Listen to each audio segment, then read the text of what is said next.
this reads, whereas 172 years ago in 1848, the first Women's Rights Convention was held in Seneca Falls, New York, marking the beginning of the bold and courageous women's right movement to gain women to vote.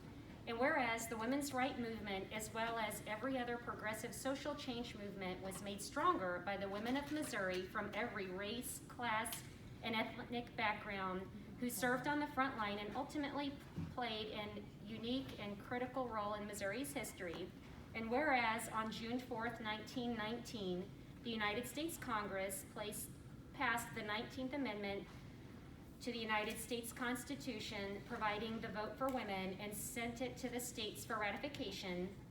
And whereas on July 3rd, 1919, Governor Frederick Gardner signed the bill that made Missouri the 11th state to ratify the 19th Amendment.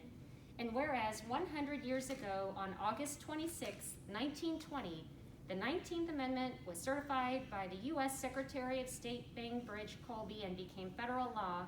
And whereas Jefferson City, Missouri recognizes that the American Association of University Women, founded in 1881, and its Missouri branches have long been supporters of women's rights, equity, and the 19th Amendment. And Jefferson City, Missouri recognizes that the National Society of the Daughters of the American Revolution was organized in 1890, with our Jane Randolph Jefferson chapter organized in 1897. This group also had women fighting for our right to vote. Susan B. Anthony, Frances Willard, Belva Lockwood, Jane Addams were all members of NSDAR.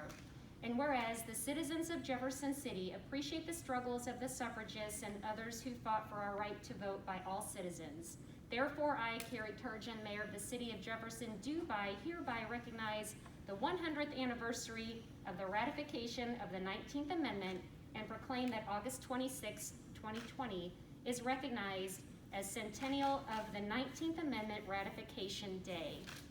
So I'd like to present